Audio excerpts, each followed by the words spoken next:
Commençons par détailler ici les formats qui s'appliquent aux caractères et plus particulièrement les formats de police et les formats de changement de casse. Je vous rappelle que pour cette catégorie de formats, on doit commencer par effectuer une sélection. Par exemple, si je souhaite modifier toute l'écriture de mon texte, je suis pour l'instant dans la police Calibri en taille 11 et j'aimerais modifier la forme de caractère, je vais devoir sélectionner tout mon texte. Je vous rappelle que vous pouvez appuyer sur CTRL-A, CTRL-A pour sélectionner l'ensemble du texte. Et donc maintenant que mon texte est sélectionné, regardez, il me suffit tout simplement là-haut d'aller chercher la police de caractère que je souhaite. Donc vous voyez que dès que l'on passe la souris sur une des polices, immédiatement il me montre ce que donnera le texte derrière. Donc j'ai envie d'appliquer par exemple la police tout simplement Arial ici. Je clique sur Arial et vous voyez que mon texte est passé immédiatement en police Arial. Si je veux changer la taille des caractères, je vais pouvoir ici modifier la taille.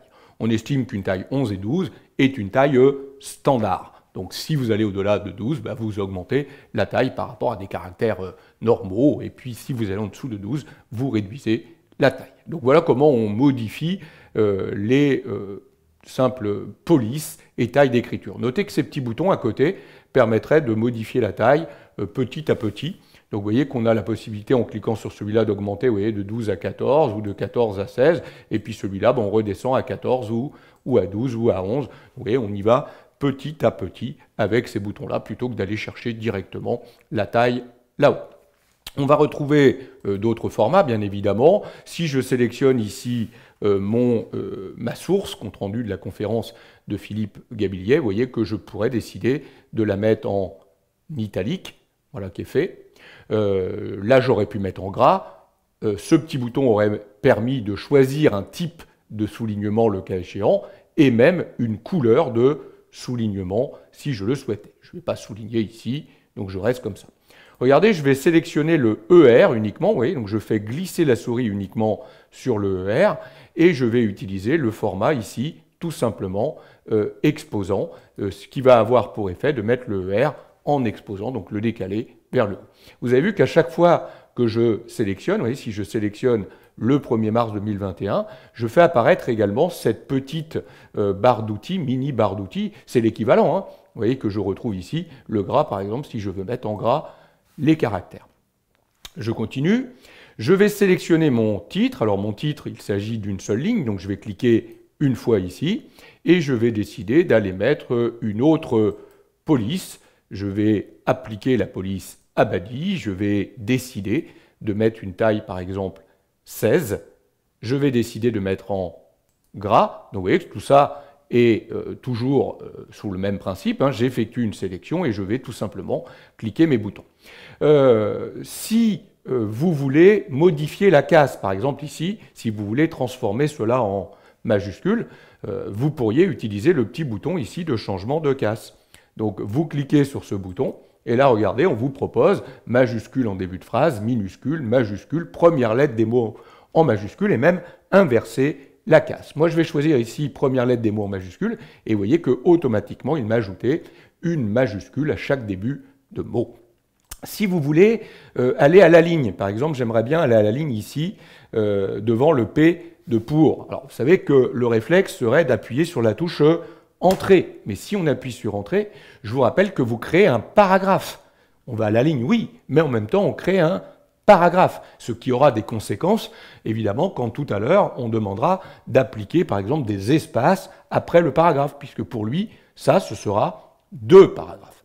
Donc, si vous voulez aller à la ligne, mais rester dans le même paragraphe, je vous rappelle que dans ces cas-là, vous mettez devant le P de pour et vous appuyez sur Maj Entrée.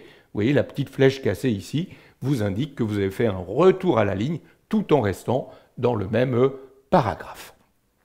Je vais resélectionner, et donc cette fois-ci, comme je veux sélectionner le paragraphe complet qui fait plusieurs lignes, je fais un double clic à hauteur du paragraphe et je veux modifier la couleur des caractères. Il me suffit tout simplement de venir ici et de choisir la couleur de caractère que je veux appliquer. Par défaut, il me propose les couleurs de thème. Nous reviendrons dans une vidéo plus tard sur la création d'un thème. pour vous permettre de comprendre comment on peut harmoniser l'ensemble de la production de nos documents. Mais vous pourriez aussi, directement vous, appliquer une couleur standard ou même aller ici dans autre couleur pour choisir une couleur dans la roue chromatique, ou même en utilisant des codes beaucoup plus précis, mélangeant le rouge, le vert et le bleu. Donc là, je vais appliquer une couleur très simple de caractère, la couleur bleue, voilà, qui est fait. Donc, vous voyez comment on applique des formats de police, c'est très simple. Il suffit simplement de sélectionner le texte concerné et d'aller chercher les petits boutons dans le groupe police. Notez qu'on pourrait aussi cliquer ici sur le lanceur de boîte de dialogue police, vous voyez, qui ferait réapparaître toutes les commandes de police, les styles, les tailles, les couleurs, les soulignements. Vous auriez même dedans, regardez, des choses qu'on ne trouverait pas forcément, par exemple un barré en double, vous voyez qu'on ne l'a pas là-haut, ou alors des caractères masqués. Alors c'est quoi caractères masqués? Si je sélectionne par exemple compte rendu de la conférence de Philippe Gabillier et que je viens ici choisir de cocher masqué, cela veut dire que ce texte, vous voyez, il me met des petits pointillés en dessous, le texte. Cela veut dire que mon texte va apparaître ici à l'écran. Par contre, si j'imprime le texte, cette partie-là ne sera pas imprimée. Les caractères sont masqués, ils ne sont pas imprimés. Voilà les différentes commandes techniques qui vous permettent d'appliquer des formats de caractères ou des formats de changement de casse.